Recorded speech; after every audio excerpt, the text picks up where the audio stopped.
Um beijo pra vocês aí, cara, que são subs na Twitch, que são apoiadores no Apoia-se. Se você não conhece o nosso programa de parceria, Apoia-se na Twitch, ou tá aqui na descrição também no YouTube, se você estiver assistindo no YouTube. Entendi. Mas assim, cara, eu fico imaginando que nessa tua jornada aí de 20 anos, tu já pegou uns caras que tu queria mais que ele se fudesse ou não? Cara, é assim, vamos lá.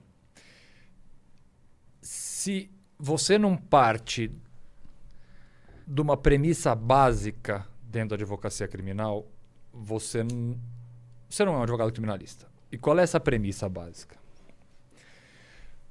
O advogado criminalista, ele não defende uma pessoa. Ele não defende muito menos o crime que essa pessoa está sendo acusada. O advogado criminalista, ele defende direitos. E os direitos, eles valem para uma pessoa que cometeu esse crime escabroso ou que está sendo acusado de cometer um crime escabroso, da pessoa que está sendo acusada de cometer um crime leve ou do inocente. O direito é exatamente o mesmo. A lei é exatamente a mesma. Para mim, para você, para todo mundo que está assistindo, para quem é culpado, para quem é inocente, para o ladrão do banco, para o dono do banco ou para o ladrão de galinha.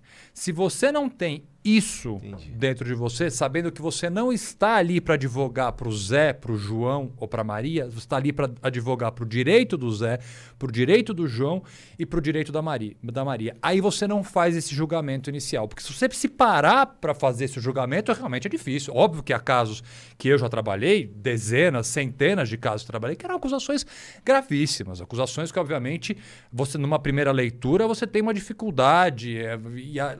E é também um pouco... Aí tem os vários folclores da advocacia criminal que a gente acaba pegando muito esses folclores porque a gente assiste muito isso em filme americano e filme americano não tem relação nenhuma com a realidade do que a gente vive. As pessoas têm o imaginário de que um advogado criminalista funciona assim. Então vamos lá, o Monark vai me procurar, aparece no meu escritório amanhã, ele vai chegar na sala, sentar e falar: Augusto, então, eu matei a minha vovó e eu estou... Isso não existe, assim... O cliente não necessariamente conta a verdade, inclusive para o advogado. Na verdade, a imensa maioria dos clientes, das pessoas que são acusadas, tendo elas sendo culpadas ou não, muitas vezes a verdade não chega até o advogado. E você vai falar, puta, mas não faz diferença, você não tem que saber? Não necessariamente, porque o que eu preciso defender o meu cliente é a acusação que está feita dentro do processo ali. Obviamente, em alguns casos principalmente, vamos imaginar o seguinte, casos de crimes financeiros, em que há todo ali um esquema de desvio de dinheiro. Você saber como de fato aconteceu pode facilitar um pouco mais a tua defesa ou não pode, mas assim, é um folclore a gente achar que o cliente normal de um escritório de advocacia criminal senta a bunda na cadeira e começa a contar todas as verdades como se ali fosse um confessionário. Isso não existe, mas obviamente tem casos em que a acusação é muito grave. Então, se couber a mim como advogado fazer esse primeiro julgamento pensando no crime, não pensando no direito, aí com certeza eu teria uma dificuldade. Vamos imaginar o seguinte, aí é uma questão pessoal minha, não tenho nenhuma observação a fazer a advogados que não pensam assim. Eu tenho uma dificuldade pessoal minha em trabalhar em casos que envolvam crianças, por exemplo. É uma questão pessoal minha. Assim, a acusação que envolva criança, seja um crime sexual ou um crime de violência que envolva criança, eu tenho uma tendência a ter dificuldade realmente. Então é um caso que eu olho com mais cuidado. Porque se eu ficar incomodado com o caso, eu não vou fazer uma boa defesa. E você pode não aceitar? Claro que posso. Entendi. Claro que posso. Posso não aceitar por razões...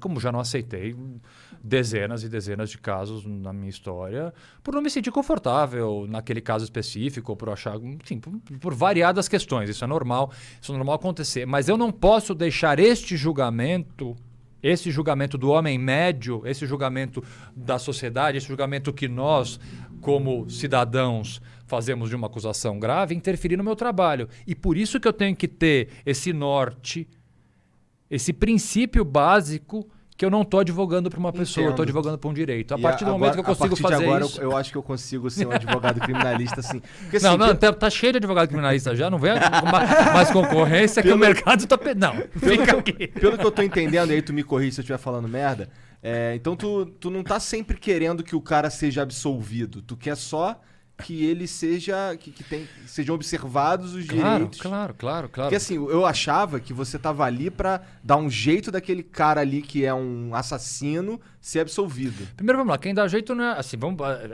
a sua pergunta é interessantíssima porque é um pensamento muito normal isso.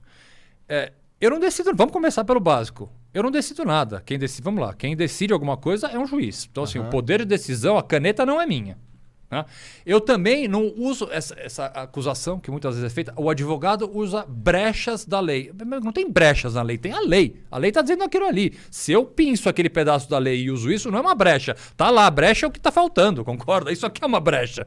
Não tem brecha na lei, tem a lei. Se a lei pode ser usada em determinado momento para XYZ casos, para beneficiar o meu cliente para alguma coisa, eu vou usar a lei, eu não uso brecha da lei. E aí, muitas vezes, o trabalho do advogado criminalista, ele está muito também focado no fato de que um acusado de um crime grave, por exemplo, tem pessoas que confessam.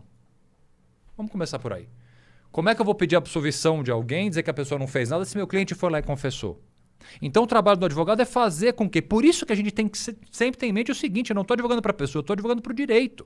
E o direito dessa pessoa, mesmo essa pessoa que confessou, ela tem direito a ter um julgamento justo, a ter testemunhas de defesa, a poder ser interrogado por um juiz, a poder ter seus direitos respeitados, se for condenado a uma pena justa, sendo essa pena justa que ele vai cumprir essa pena pelo tempo determinado, que ele vai poder ir para o regime semiaberto. Assim, eu estou pleiteando, então, direitos para uma pessoa que cometeu um crime e confessou, que são os mesmos direitos para a pessoa que não confessou o crime, que é inocente, para mim, para você.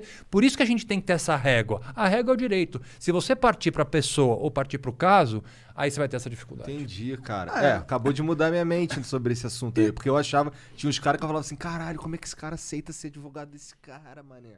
Mas agora eu entendo.